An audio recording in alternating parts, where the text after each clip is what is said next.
स्वागत है हमारे YouTube चैनल में। सच कोडर हमारा YouTube चैनल है, लाइक सब्सक्राइब ठोक दीजिए। तो यहाँ पे हमने प्रीवियस सेशन में चर्चा की थी जावा के बारे में। जावा फंडामेंटल, यहाँ पे आप देख सकते हैं स्क्रीन पे कि जावा कोर में जावा फंडामेंटल पहला लेक्चर था। और जावा फंडामेंटल के पहले मैं कुछ बताना जा रहा था जावा के बारे में। Before Java you need to know before starting basic term. कुछ टर्म्स हैं जो जावा के स्टार्ट करने के पहले भी जान लेना जरूरी है कि जावा है क्या। जावा है क्या, जावा का एरिया क्या है, जावा कैसे रन करता है, जावा में क्या क्या चीज़ें हैं। इंटरेस्ट जगाने के लिए ये सब चीज़ें जानना बहुत ही इंपॉर्टेंट है। तो हाँ, एक बार हम क्विक रिवीजन करवाते हैं। प्रीवियस सेशन में यहाँ तक के टॉपिक्स को कवर कर लिया गया था। पहला टॉपिक है what is Java. Then you can say the Java is 100% object oriented, strictly टाइम platform independent general purpose, developed by James Gosling. जो ऊपर का डिफिनीशन आपको दिखा था, सेम टू सेम आप कह सकते हो कि जावा के फीचर, जावा का करेक्टरिस्टिक्स, जावा के एडवांटेज, वो सब बता सकते हो कि जावा यही होता है। ट्रांसलेटर की बात की जाए, ट्रांसलेटर एक स्पेसिफिक प्रोग्राम होता है जो एक प्रोग्रामिंग लैंग्वेज को दूसरे प्रोग्रामिंग लैंग्वेज में ट्रांसलेट करता है। आप कह सकते हो हाई लेवल लैंग्वेज को लो लेवल लैंग्वेज में चेंज करने का काम ट्रांसलेटर करता है। ठीक है, ये एक एग्जांपल था। ट्रांसलेटर तीन टाइप्स के होते हैं, कंपाइलर, इंटरप्रेटर और assembler. Interpreter step by step, one line by line execute होते हैं। कंपाइलर सारे कोड्स एक साथ ही कंपाइल होते हैं, ट्रांसलेट होते हैं, बाकी सो ऑन। प्रोग्रामिंग लैंग्वेज की बात की जाए तो प्रोग्रामिंग लैंग्वेज को तीन लेवल में डिवाइड किया गया है, low level, mid level, high level. High level बहुत ही पावरफुल और उप्स बेस्ड है। इसमें एब्स्ट्रैक्शन और फीचर्स के बारे में चर्चा हुई थी। ठीक है, प्रोग्रामिंग लैंग्वेज का ही काम होता है किसी स्पेसिफिक टास्क को बनाने के लिए प्रोग्रामिंग लैंग्वेज बनता है, प्रोग्रामिंग लैंग्वेज का हम यूज करते हैं। ठीक है, ये ग्रामेटिकल अप्रोच होता है। प्रोग्राम्स क्या होते हैं? प्रोग्राम्स मतलब हमारे कोड्स जो किसी स्पेशल प्रोग्राम के लिए बनाए जाते हैं, स्पेशल टास्क के लिए बनाए जाते हैं। सॉफ्टवेयर क्या होते हैं? सॉफ्टवेयर सेट ऑफ इंस्ट्रक्शंस होते हैं, बहुत सारे इंस्ट्रक्शन के सेट्स होते हैं, कलेक्शंस होते हैं। एंड सॉफ्टवेयर के लिए मैंने बताया था एक definition, combination of SRS, implementation and documentation is called software. और एक चीज और बताया था, SDLC, software development life cycle, जिसमें एजाइल, वाटरफॉल, इटरेटिव, प्रोटोटाइप के बारे में मैंने बताया था। SDLC आपको समझाता है कि पूरी life cycle of a software development. Platform क्या होता है? प्लेटफॉर्म एक एनवायरनमेंट होते हैं जहां हमारे कोड एग्जीक्यूट होते हैं। It can be software, hardware and both. C and C++ में डिफरेंस मैंने बताया था। बहुत ही कॉमन डिफरेंस ये है कि C procedural based programming language है, C++ object oriented programming language है। C++ वर्सेस जावा में मैंने बताया था आपको, जावा ऑब्जेक्ट ओरिएंटेड है, C++ भी ऑब्जेक्ट ओरिएंटेड है, लेकिन जावा इंडिपेंडेंट है जबकि C++ डिपेंडेंट है। जावा के पास गार्बेज कलेक्शन नामक कॉन्सेप्ट होता है ऑब्जेक्ट को डिलीशन करने के लिए, रिमूव करने के लिए, जबकि C++ के पास डिस्कंस्ट्रक्टर होते हैं। और एक बताया था मैंने कि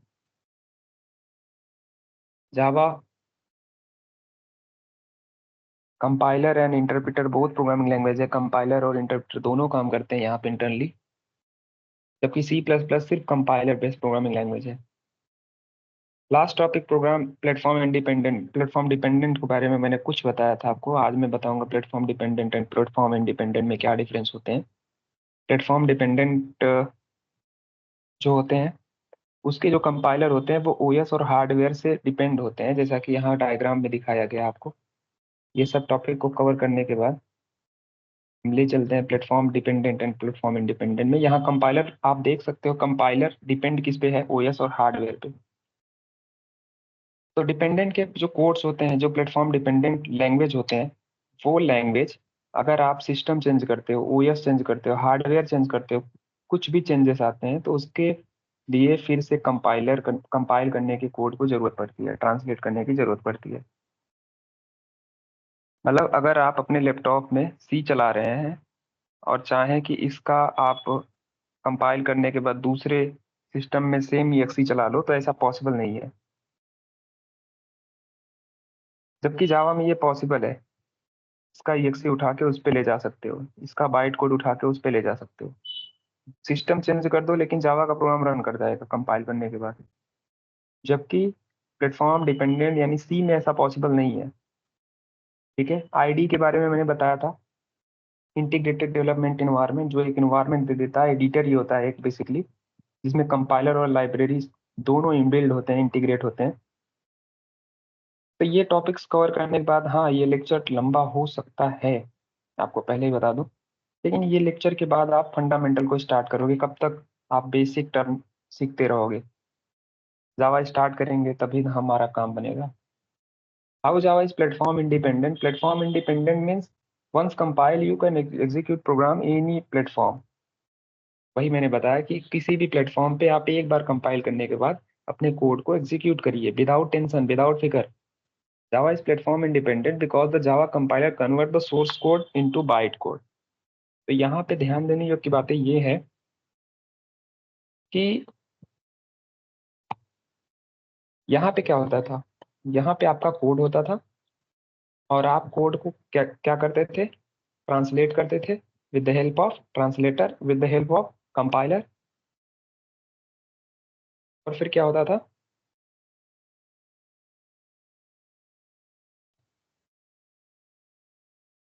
और क्या होता था, आपका .exe बन जाता था। ठीक है, मतलब एग्जीक्यूटेबल स्टेट में आ जाता था।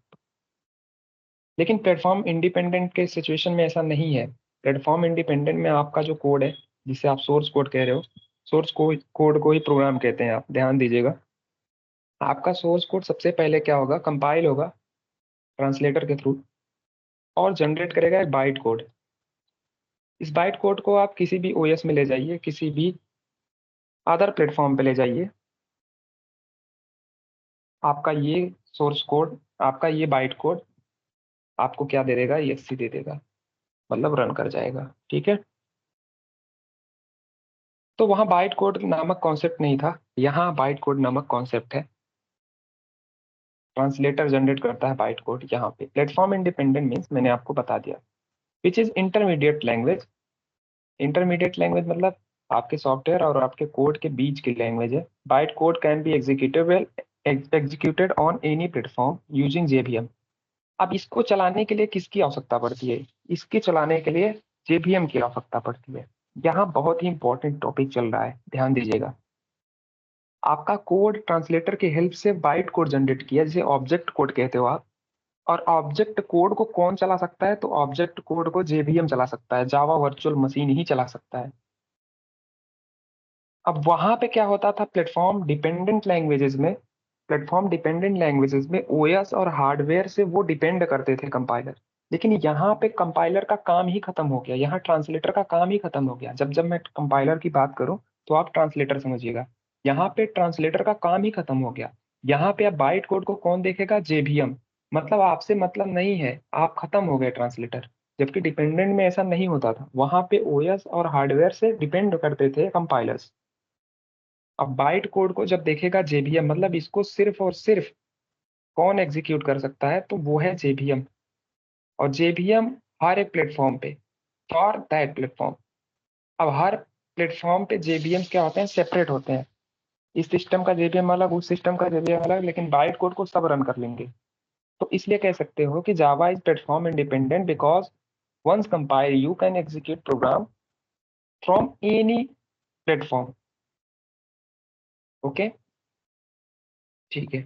तो यहाँ पे इस डायग्राम से देखिए, यहाँ पे देखिए, आप अगर सिस्टम देख रहे हो तो जावा के साथ क्या होता है कि JVM का कॉन्सेप्ट आ जाता है। OS और हार्डवेयर से कोई रिलेवेंट नहीं होता, आप OS और हार्डवेयर को चेंज कर सकते हो। अब टोटल रिस्पॉन्सिबिलिटी किसकी है, जावा की, JVM की। अब रिस्पॉन्सिबिलिटी OS और हार्डवेयर की खत्म हो चुकी है।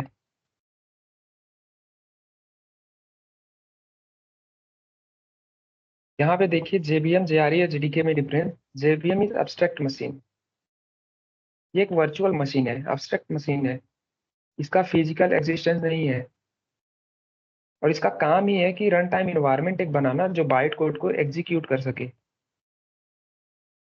It can also run those programs which are written in other language and compile into byte code. आपको मैंने प्रीवियस भी बताया, पहले ही बता दिया कि जो कोड ट्रांसलेटर के थ्रू आपके बाइट कोड जनरेट कर रहे हैं, सिर्फ बाइट कोड को आपका जेबीएम चला सकता है।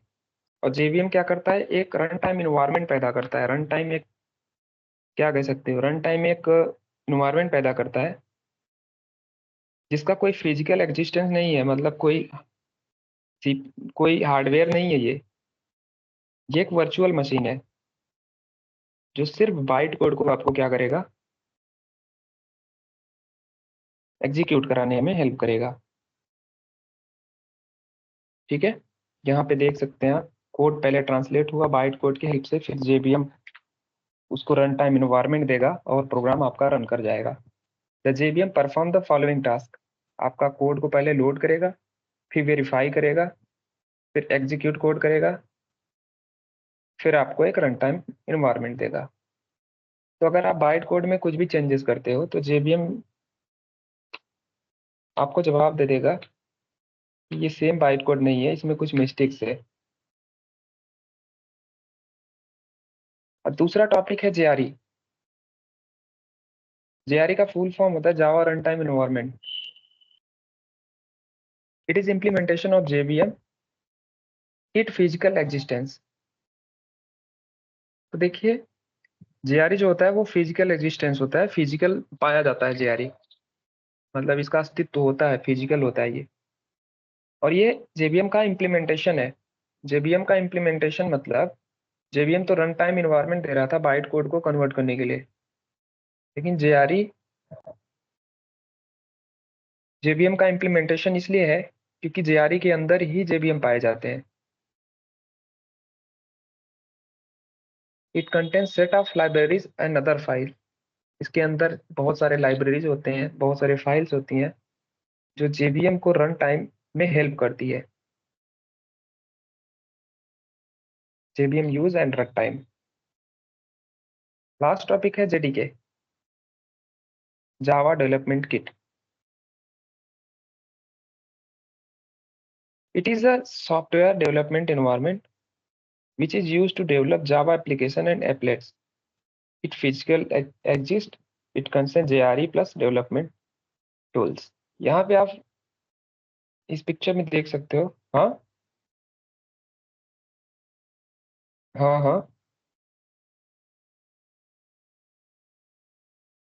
ठीक है। इस पिक्चर में आप देख सकते हो कि जेआरई के अंदर जेबीएम है, और जेबीएम के पास क्या है, सेट ऑफ लाइब्रेरीज, बहुत सारे प्री डिफाइंड लाइब्रेरीज है, जार वार के फॉर्म में, अदर फाइल्स भी है।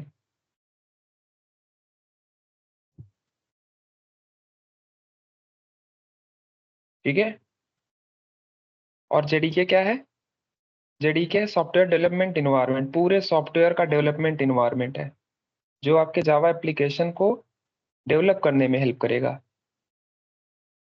मतलब जेडीके के अंदर जेआरई, जेआरई के अंदर जेबीएम, और जेबीएम ही आपके बाइट कोड को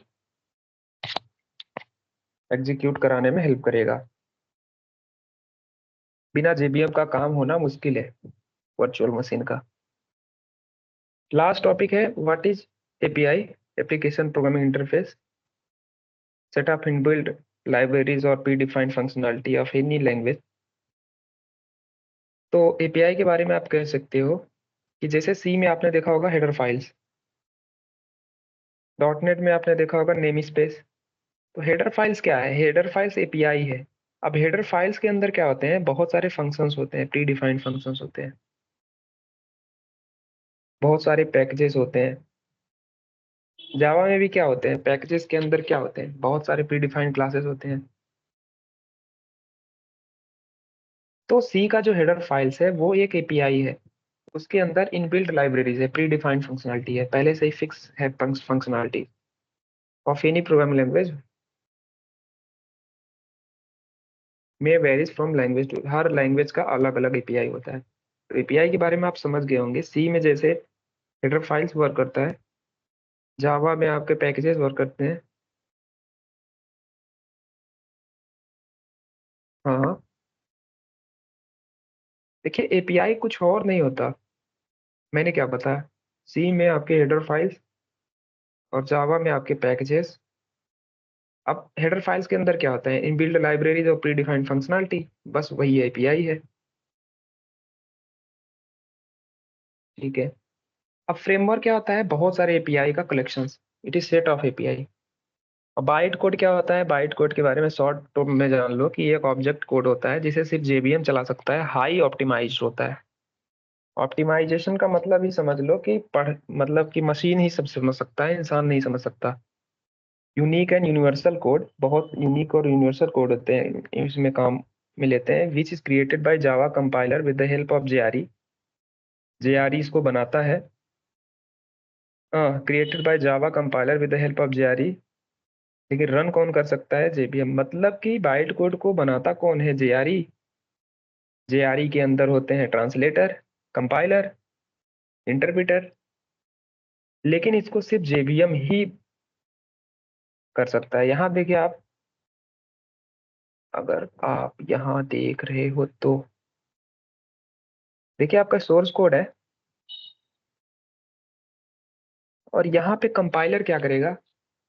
देखिए आप, यहाँ पे क्वेश्चन था कि जावा कंपाइलर और इंटरप्रिटर दोनों प्रोग्रामिंग लैंग्वेज है तो कैसे है। तो अगर इस डायग्राम को ध्यान से देखोगे तो जावा का सोर्स कोड सबसे पहले कंपाइल होने के बाद with the help of JRE वो एक बाइट कोड जनरेट कर रहा है, और बाइट कोड जेबीएम के हेल्प से, जेबीएम ट्रांसलेट करके इसको, इस बाइट कोड को रन करते हैं। ठीक है, पहले सोर्स कोड से कंपाइलर के थ्रू आपके बाइट कोड जनरेट हुआ जेआरई के हेल्प से, और जेआरई बाइट कोड को सिर्फ जेबीएम चला सकता है। ठीक है। तो जेआरई के अंदर जेबीएम तो होता है, लेकिन जेआरई के अंदर और बहुत कुछ होता है। ठीक है। एडिशंस के बारे में बात की जाए तो इस एडिशन को मैंने स्टार्टिंग में बता दिया था, जावा एसपी के बारे में, जावा डबल ई के बारे में, और जावा एमई के बारे में, तीन एडिशन तो पहले ही बता दिया था। जावा टीबी, जावा कार्ड, जावा एम्बेडेड, बहुत सारी चीजें। माइक्रो एडिशन था यार, वो मोबाइल एडिशन में बता रहा था। Sorry sorry. ठीक है। अब कौन कौन से एरिया में चल सकता है जावा, मोबाइल एप्लीकेशन बना सकता है, डेस्कटॉप एप्लीकेशन बना सकता है, वेब एप्लीकेशन बना सकता है, enterprise application, scientific application, gaming application, big data technology में यूज होता है, बिजनेस एप्लीकेशन बना सकता है, डिस्ट्रीब्यूटेड एप्लीकेशन बना सकता है, क्लाउड बेस्ड एप्लीकेशन बना सकता है। तो हम यहाँ पे कह सकते हैं वेरियस एरियाज को देखते हुए कि Java is a general purpose programming language which can found many is area, various area of Java. Features की बात की जाए तो जावा सिंपल होता है, सिक्योर होता है। भाई जावा सिंपल क्यों होता है, जावा सिंपल इसलिए होता है क्योंकि इसके सिंटेक्स बहुत ही क्लियर होते हैं। इसमें जितने भी वर्ड्स मिलेंगे आपको इंग्लिश अल्फाबेट से ही वर्ड मिलेंगे। One by one in 12 topic को हम डिस्कस करते हैं। तो सिंपल इसलिए है क्योंकि ये उप्स सपोर्ट करता है, और उप्स क्या होते हैं, रियल वर्ड्स को सपोर्ट करते हैं। और ये सी और सी प्लस प्लस से रिलेवेंट होते हैं, मतलब मिलता जुलता प्रोग्रामिंग लैंग्वेज है। इसमें पॉइंटर यूज नहीं होता, और ऑपरेटर ओवरलोडिंग नहीं होता, और गार्बेज कलेक्शन फीचर है जो आसान बनाते हैं। ये सारे फीचर्स हैं।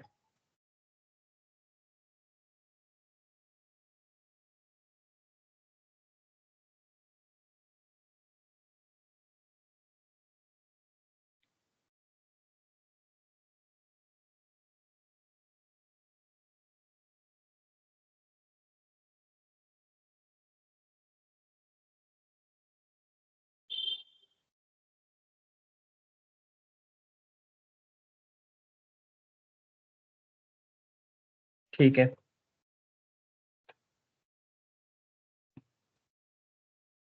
अब यहाँ पे एक मैं बताना चाहूंगा एक चीज और। जावा 100% ऑब्जेक्ट ओरिएंटेड है, पर दो कॉन्सेप्ट को छोड़कर। वो दो कॉन्सेप्ट कौन कौन से? मल्टी लेवल इनहेरिटेंस और ये कॉन्सेप्ट ऑपरेटर ओवरलोडिंग। अगर इन दोनों को छोड़ दिया जाए तो जावा 100% ऑब्जेक्ट ओरिएंटेड है। ये दोनों जावा के अपवाद हैं, ऑपरेटर ओवरलोडिंग और मल्टी लेवल इनहेरिटेंस। तो ये दोनों सपोर्ट नहीं करता जावा। अगर ये दोनों सपोर्ट कर लेता तो जावा 100% ऑब्जेक्ट ओरिएंटेड। हालांकि अभी भी कहते हैं जावा इज 100%, बट ये दोनों एक्सेप्शन है उनके। ये दिखा इसलिए यहाँ पे ही मैं बता दिया, ठीक है। बाकी उप्स वाले लेक्चर में हम डिस्कस करेंगे। अब जावा सिक्योरिटी तो भाई साहब आप बाइट कोड से ही समझ गए होंगे कि बाइट कोड वेरिफिकेशन सिर्फ जेवीएम करेगा, और बाइट कोड में कुछ भी छेड़खानी किया तो आपके कोड ही रन नहीं होगा। ये पॉइंटर को यूज नहीं करते, इसके बाइट कोड बहुत हार्ड कोड होते हैं, सिर्फ जेवीएम इसको चला सकता है बाइट कोड को। जावा के अंदर ऑथेंटिकेशन एंड ऑथराइजेशन सर्विस होता है, जो जावा को बहुत सिक्योर बनाता है। समझ रहे हो? तो बहुत सारी चीजें हैं। प्लेटफॉर्म इंडिपेंडेंट का मतलब भी बता दिया, compile once run everywhere. Architecture neutral का मतलब यही होता है कि इसके जो प्रिमिटिव टाइप है वो फिक्स है। जितने भी डेटा टाइप के प्रिमिटिव टाइप है वो सारे फिक्स हैं। जैसे मान लीजिए सी में इंट 2 बाइट होता है, 32 बिट आर्किटेक्चर में, और 4 बाइट होते हैं 64 बिट आर्किटेक्चर में। मतलब आर्किटेक्चर चेंज हुआ तो इसके बाइट्स भी चेंज हो गए। लेकिन जावा में ऐसा नहीं है। जावा में 4 बाइट है, चाहे 32 बिट आर्किटेक्चर को फॉलो करे चाहे 64 बिट। तो आर्किटेक्चर न्यूट्रल मतलब वो चीजें फिक्स हैं।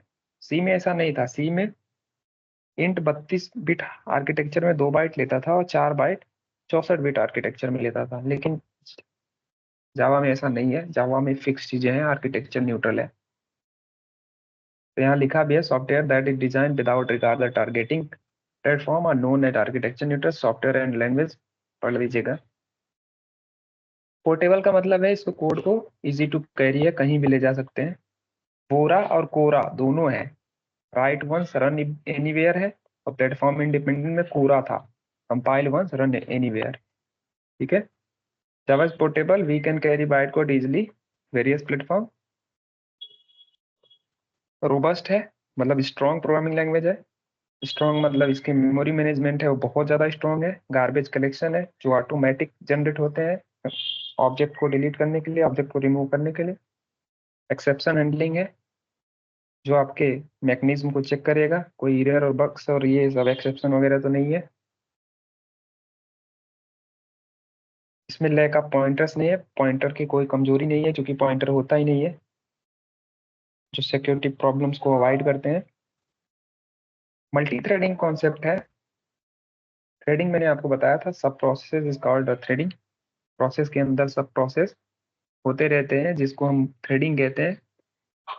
और बहुत सारे थ्रेडिंग है यहाँ पे। Java platform design multi threading capabilities built into the language. Third is process of execution and multiple tasks simultaneously। बहुत सारे टास्क को एक साथ कराने के लिए थ्रेडिंग का यूज करते हैं, ठीक है। इंटरप्रेटर के बारे में मैंने बता दिया कि जावा इज बोथ कंपाइलर और इंटरप्रेटर कैसे दोनों काम करते हैं। जेआरई आपका कंपाइलर का काम करता है, और जेवीएम आपका बाइट कोड को एग्जीक्यूट कराने में काम आता है। डिस्ट्रीब्यूटेड एप्लीकेशन चलाने के लिए, बनाने के लिए जावा यूज किए जाते हैं। डिस्ट्रीब्यूटेड एप्लीकेशन, डिस्ट्रीब्यूटेड एप्लीकेशन का ये मतलब होता है कि मल्टीपल कंप्यूटर में with in network same time पे सर्वर पे या क्लाउड पे स्टोर कराए जाते हैं, बनाए जाते हैं डिस्ट्रीब्यूटेड एप्लीकेशन, जो कि जावा के हेल्प से बनाए जाते हैं। यहाँ पे 2 एग्जांपल है, ईजेबी और आरएमआई। इंटरप्राइज जावा बीन्स, शायद इसका फुल फॉर्म है, शायद, I am not sure. Dynamic है ये। Dynamic means just changing, which generally means changing sometimes run, मतलब रन होने के बाद कुछ चेंजेस आना। डायनेमिक प्रोग्रामिंग लैंग्वेज की एग्जाम्पल है।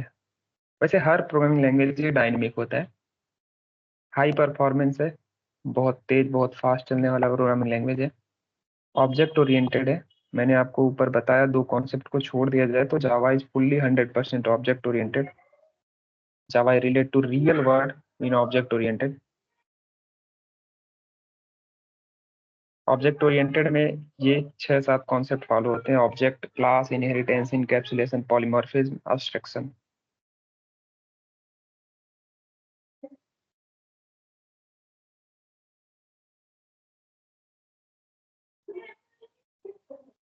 ठीक है, तो अब हमारे पूरे लेक्चर्स खत्म होते हुए यहाँ से, और अब जावा फंडामेंटल के बारे में हम जानेंगे। यहाँ से स्टार्ट होता है जावा फंडामेंटल। कोडिंग होगा, और इसको मैं कट करके को मैं पेस्ट कर देता हूँ फर्स्ट पेज पे। फर्स्ट पेज पे नहीं, इसी के नीचे, ये बेसिक टर्म के नीचे करता हूँ।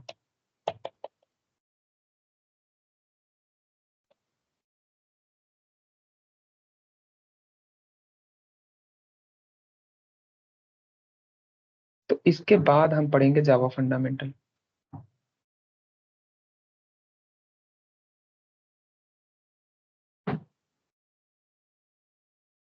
ठीक है, अब आगे के सेशन में जावा फंडामेंटल के बारे में जानेंगे।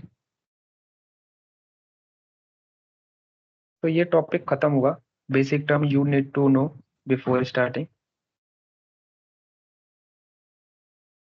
जितने भी टॉपिक्स थे यहाँ पे आप देख सकते हैं स्क्रीन पे,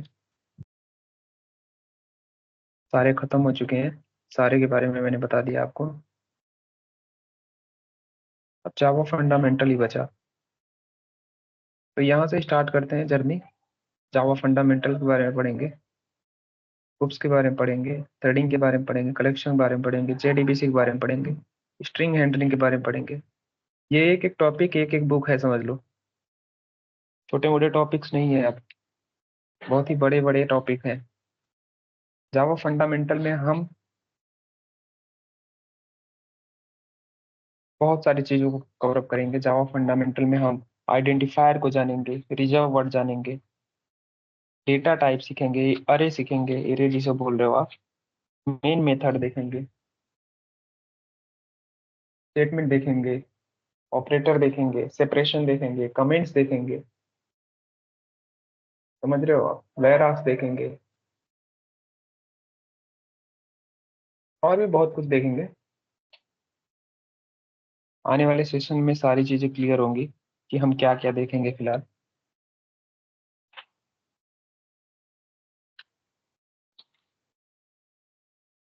तो फिर language fundamental, operator and flow control. Language fundamental, operator and flow control. ठीक है, जिसमें लूप मिलेंगे आपके। ये तीन टॉपिक अगर खत्म हो जाएगा तो आप उप्स पढ़ने के लिए एलिजिबल हो जाओगे, रेडी फॉर द ओप्स। आप ओप्स को पढ़िए। ये 40 मिनट का लेक्चर रहा, लेकिन बहुत ही काम का लेक्चर है। जो चीजें नहीं समझ में आ रही है, कमेंट आप करिए। कमेंट में पूछिए कि क्या चीजें आपने ओवरराइड किया, क्या चीजें यहाँ पे दिक्कत आ रही है, मैं उसको डिस्कस करूंगा। और मैं आपको एकदम स्ट्रेट फॉरवर्ड में ले जा रहा हूँ कि एकदम दिमाग को क्लियर रखिए। अभी मैंने कोर स्टार्ट नहीं किया है, अभी मैंने बेसिक टर्म्स को बताए हैं जो आपको सीखने से पहले आने चाहिए, जिसमें बहुत सारे टॉपिक्स को मैंने ऑलरेडी कवर अप करा दिया है। तो आने वाले लेक्चर में जो अब लेक्चर्स आएंगे वो जावा फंडामेंटल रिलेट करेंगे। हो सकता है जावा फंडामेंटल के 8-10 लेक्चर्स आए, पर जावा फंडामेंटल उसमें सारी चीज़ें क्लियर रहेंगी। हम जावा फंडामेंटल क्लियर कराने के बाद हम इसमें प्रैक्टिस भी करेंगे। हम इसमें अपने प्रोग्राम्स भी बनाएंगे with the help of ID. Clips पे बनाएंगे हम अपने प्रोग्राम्स, और आपको आउटपुट भी दिखाते चलेंगे। तो आने वाले लेक्चर्स हो सकते हैं बहुत बड़े बड़े हों। हम जितने प्रोग्राम्स बनाते हैं अगर आप उतने भी प्रोग्राम बना लोगे तो आप वेल गुड हो जाओगे। तो लाइक कर दीजिए अगर आपको वीडियो अच्छी लगी हो, सब्सक्राइब कर दीजिए अगर आपको चैनल पे रहना है। आने वाले नोटिफिकेशन को आपको जानना है तो नोटिफिकेशन भी ऑन कर लीजिए कि अगला लेक्चर कब आने वाला है, अगला वीडियोस कब आने वाला है। इस सबके साथ लेक्चर्स को ख़त्म करते हैं, फिर मिलते हैं। जय हिंद।